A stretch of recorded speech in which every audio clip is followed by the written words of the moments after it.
most go-karters, like I met you through Blake Skiburis. Mm-hmm. How did you, like with the go-karting, I know you started at a late age and you did two-stroke for a bit, but what was your like mindset? Obviously you couldn't afford it obviously back then, and how did you just go like, fuck it, I just want to get a go-kart? Do you know what I mean? And what class and what made you, the competitiveness from your football days, how did you want to approach your go-karting before Tomo came aboard? Yeah, well, I guess it was me, like we touched on before, getting on the drink and watching the race cars, kind of get sick of that. And at about 23, 24, I went, you know what? And I just Googled how to get into karting, and it pops up, AKA, go get a license. So went and did all that kind of jazz, and then, got stuck into it. First race, didn't go too well, but you just keep pushing. And then once you get a good result, it's like a drug. You just got to keep going, and then it just costs you a lot of money.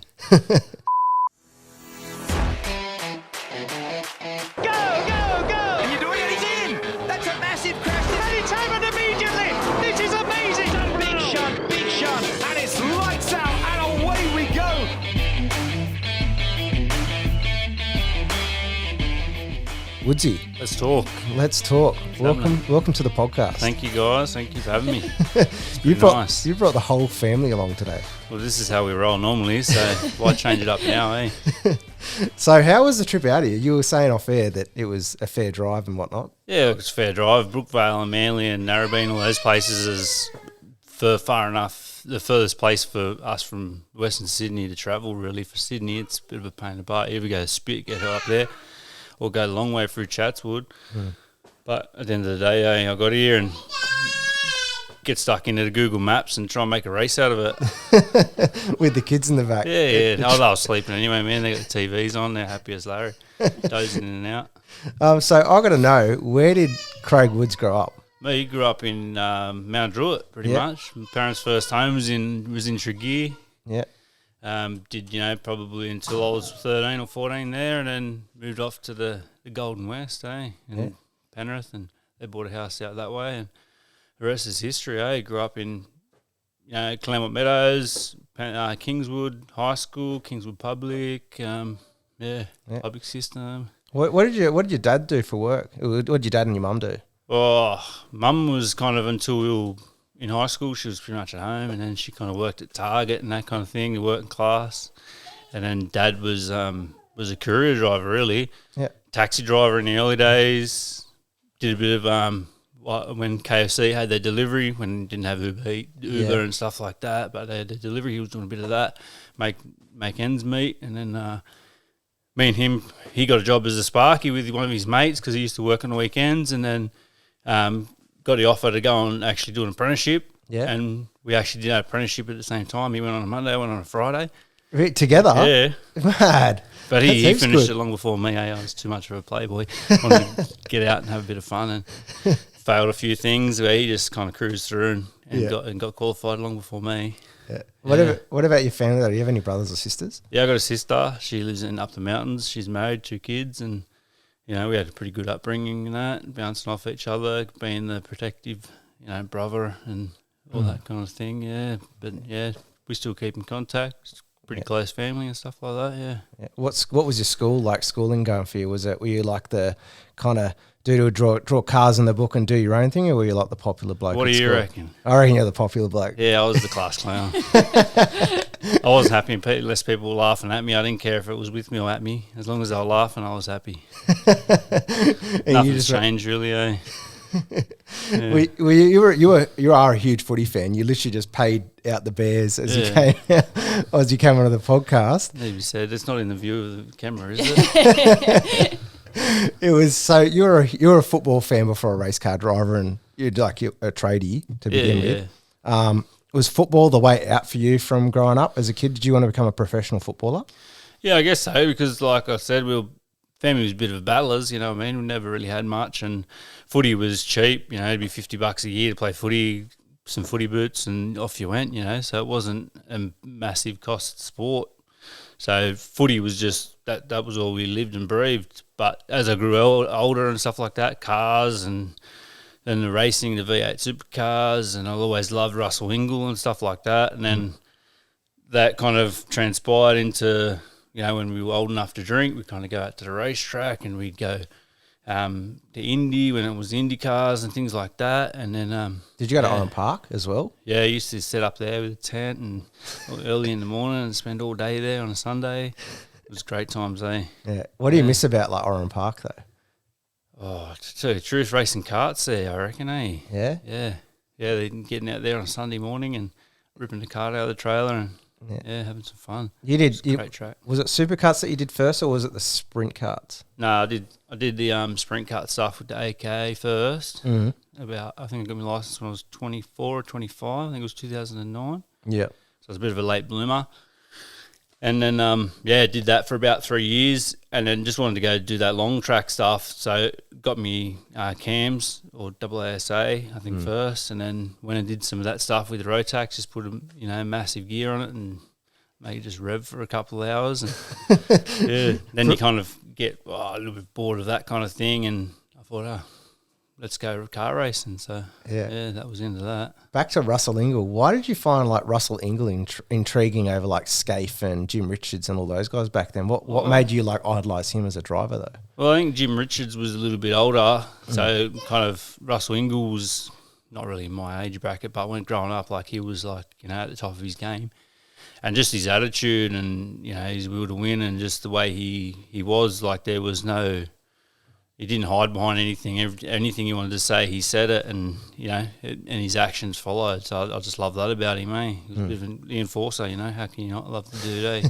He was consistent though, wasn't he? Yeah, just pumping them out, and he never set the world on fire in the supercars, but he was always there, on the podium and stuff like that. I think the year he won the championship, I don't think he even won a race meeting. But he got it done in the end. You're a bit like that though with your Ute championship at the moment. You've always been there, but you haven't won the championship. We'll touch on it later, but you've always been there with your results, haven't you? Yeah. Aussie Cars, we were a bit more because we had, it was all in our own hands. Everything was in house. You could kind of manipulate the results, and if it didn't go your way, it was on us. But with the Ute program, we'll talk about it later. But we kind of had other people running the cars for us and other teams and things like that, which, at the end of the day, that's how you got to start, I guess, in that kind of environment. Yeah. I got to know, we were talking about this for a while. What's the controversy with Aussie Racing Cars going on? Oh, how much time you got? Oh, we got a bit of time. I want to know because I want to know what's going on because it's there and then it's, you know what I mean? Like Aussie Racing Cars is there in front of the main stage and then it disappears again. Yeah. And it comes back, do you know what I mean? And then you guys, the Western Sydney Motorsport's a predominant team, is there and then disappears. So what's the go with that whole thing? Do you know what I mean? Oh, look, there's a lot of, the kettle calling people, calling the toaster black in regards to the rule books and walking the fine line when it comes to motors and car eligibility and things like that, where WSM's been probably put in the limelight of being the cheats. I'm going to say it, but, at the end of the day, if you're not out there looking at trying to keep your engine program and your longevity of your motors, then you probably need your head read because you're not going to go out there trying to win races and having motors blow up at the same time because they don't work hand in hand when it comes in championship. So if you're out there doing certain things to make the motors last longer but you're not increasing the horsepower, then what's the problem here, you know what I mean? Like realistically, I know this category we're talking about, I'm not going to name names from here on in, but this category we're talking about as... You hinted on Facebook what was going on. Yeah, well, they kind of they have their engine builder. Yeah. I guarantee they're probably getting something out of it, so they want you to send it there all the time. Yeah. To get rebuilds and freshens up heads or whatever, So it's in their best interest to have those motors coming in and out of there. But you got people, I'm not going to name names, calling WSM cheats when realistically that's like the kettle calling the toaster black. Yeah. Like we've never proven, like the team's never been actually caught out being cheats before, but hey, we've been... Really? So you've pretty much, your team's been highlighted as like the cheats, but never actually proven it. Well, the thing that they got caught out for in the motor, which was just a baffled sump, one of the people that put the protest in, they work closely with him and one of his mates to build that. Yeah. To get the blueprint for that baffled sump, and then all of a sudden he hasn't got it in there. Hold on a second. This is a witch hunt here. Yeah, you know what I mean? right. Someone knows something that we didn't know. Yeah. So that's the kind of thing that pisses everyone off the most, eh? Yeah, right. Yeah. Wow. Especially when you got someone like Tomo who bleeds and Yeah. that puts his heart on his sleeve and invests so much money into people going out and having a good time, racing hard, to kind of be kicked in the arse like that. It's a bit leaves a bad taste in everyone's mouth. I don't care what side you're coming from here. Yeah, Tomo's heavily invested in, as you said, not only your career but obviously Blake. There's many drivers that I want to get Charlotte, all those. Like, there's so many people that would have been long gone if it wasn't for him. Yeah. I gotta come from your point of view. Like, you met him and he essentially like helped change your life, not just from your family aspect, but your racing as well. Like, he's a rare gem. Can you explain? Because he's not very talkative, but when he does talk, it means something. Can you explain in the community what he does to help not just Aussie Race Cars, but the team that you're in now with the Utes? Yeah, well, I mean, like you touched on, he pretty much helps everyone out. But when it comes to Tomo, it doesn't matter if it's football, if it's broadcast, if it's us personally, even in our lives, you know what I mean? Like, he's the first one to go, no, well, you don't do that. You have to go take this will be better. And you go, what do you want for it? He go, no, don't worry about it. Don't worry, we'll sort it out later. Or, I'll go over and help him out. That's the kind of bloke he is. He's just an old school kind of guy that you wouldn't know if he's worth $1 million or $1, because that's just the kind of bloke he is. And, us as a family, we've moved on and bought houses and done this and done that, and even business sense, he's helped us out in that way as well. That we've bettered ourselves not only as friends and in the motorsport scene, but business and building mine and Claire's future and things like that without knowing. He kind of influences you like that as well. Yeah. And he's obviously, you guys are huge fans of the Panthers. You guys go to games, you go to the box, which I'm really keen to go to. The Panthers are essentially, they're my second team because I go for the Bulldogs. But there's that rivalry. That's second though. That's second team. I've always had a favour for the Panthers. But I want to know, like, with you guys, the Panther thing. Obviously, it's on the Western Sydney Motorsport thing. How did Tomo like get involved in the Panthers? Like, how did that all come about? Because they were struggling for a long time around 2009, 2008, and then from 2012 onwards, they got better each year. Has he developed the Panthers like he has the race team in a way? Like, oh, look, I guess his money and the way he's brought Hertz into it, because I know like it's probably not all his money that Hertz probably corporate probably does something there, but his money and the way he organised that sponsorship and getting like obviously Phil Gould's got a lot to do with that. Building that centre of excellence and getting that kind of that grassroots stuff happening. So, when one guy leaves and goes to the Bulldogs, there's another one there to take his space, you know what I mean? So, I mean, that passion that he's got for the team growing up as a little fella like me, you just love the Panthers. You lived and breathed the Panthers because, that's where we're from. Yeah. That he's been able to, bring dollars in to help build those things that we spoke about, you know what I mean? So guess that he has a fair bit of he's a fair bit of a reason why the Panthers have got a fair bit of success is because of the passion that he has from being younger, and his family and all his parents and all that. We all followed it, so he's just kind of kept it going. Yeah. And they've got that combination going, which I like about the Panthers this year with the Cleary, the coach. Like, there's just the dynamic. The way I like the thing that I like about football is, which you would like too, is just the way the Panthers organise their staff to keep the team going. Do you know what I mean? Like, the drop Serrato to the Dogs. Dogs is just the second team for the Panthers. Yeah, that's right. Canterbury Panthers. Yeah, that's right. But the way that they set up the team, is it just exciting for you as a fan and having Tomo involved, see the team just stay at the top? Yeah, you know what I mean? 100%. And Tomo being who he is to the Panthers allows me to be in that inner sanctum as well, because I'm riding on his coattails all the time. I got no problem saying that. Yeah. Because it allows me to do what we do and, be more a part of that team that we love. But, so I don't know how they do it, just the way, like you've seen in State of Origin time, where they'll have 7 or 8 players missing and they'll go play the Bulldogs for everything, and they'll beat pretty much a full squad Bulldogs team, which, you know, at the end of the year, usually going pretty good. Yeah. Beat the Tigers with 8 of their historic Origin players missing and things like that. Like, I just don't know how, like, that next person up mentality, how they make it work so well. Mm. Yeah. And you coming from that football background, you won 2 comps, didn't you? Back when one with St Mary's and one with Penrith, yeah. Both league. Yeah, both league, yeah. I've no time for anything else, no. Rugby, no interest, yeah. No interest. That's what you're getting at, yeah. A bit boring. And Tim Grant was your cousin. Yeah. Can you tell me, like, how Timmy got to the Panthers, and were you playing with him at all or not really? No, he was heaps younger than me. He's about 4 years younger than me. But yeah, he worked really hard. There's no doubt in that. Like he probably wasn't the most talented fella out there, but his work ethic and his drive, you know, pretty much got him to St Mary's. Back when St Mary's had the what do they call it? St Mary's had their own team as well. Oh, was it the Mounties team? I can't remember what it was. No, it was St Mary's Saints, but they played in with Penrith and Windsor. I think the Wolves. The Windsor Wolves. Like that's it. Yeah. And he was the captain of that team, coming up as well, and just worked harder and harder. And then all of a sudden, he's popped up in the first grade squad, and made the most of it too.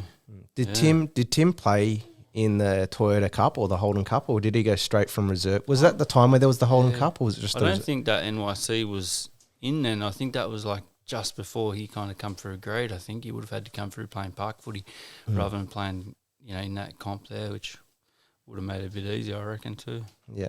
Yeah. And with your family and all that, did you guys used to play footy over Christmas and stuff? What's your Christmas feeling like over when you, like, even now, is your wife and all that? Do you have like a big family Christmas? Yeah, Christmas is full on, eh? Boxing Day is Claire's birthday. Yeah. And that's kind of the day we can have a rest, you know, because it's like, you know, you got 3 or 4 parties going, especially if Claire's parents are down from Queensland. Yeah. We'll just probably 3 or 4 get-togethers in the one day, and then finish it off with a mad piss up at the end with that side of the family that loves to get a have a drink, you know. Do you have to travel far? Is it all out in Penrith? Nah, well, if Claire's parents are down, they do have some family in Ermington and things like that, Yep. so we might travel back and forth from there, but most of it's, you know, that kind of Penrith area, yeah. I got to ask, how did you actually meet Claire? Because Claire's one of the nicest ladies in the pits. So. Yeah, well, I went up there on a boys' weekend, and she was at a strip club, working at a strip club, and then, the rest is history. Yeah, right. Yeah. Fair enough. Nah, she come up. I was working in Brisbane about 4 months beforehand, and I met a fella through another workmate, and then he goes, oh, yeah, he goes, let me know when you're coming back up. I go, yeah, all right. And then we organised a boys' trip with a few of our boys and went up with 4 of us from Penrith to the Gold Coast for a weekend, long weekend. Mm. And he goes, oh, I'm coming down, but I've got to bring my girlfriend and one of her friends. I'm like, hey, more the merrier, cool. Mm. And then, from the first time we saw each other, we were pretty keen on each other and spent the whole weekend chasing each other around. And yeah, right. Was that during the Gold Coast 600 or was that? Nah, that was like, I can't remember when it was, but it was about August or something. No, it wouldn't have been August because anniversary is in April. So it would have been April then, I guess. Yeah. The 10th of April. There you go. Yeah.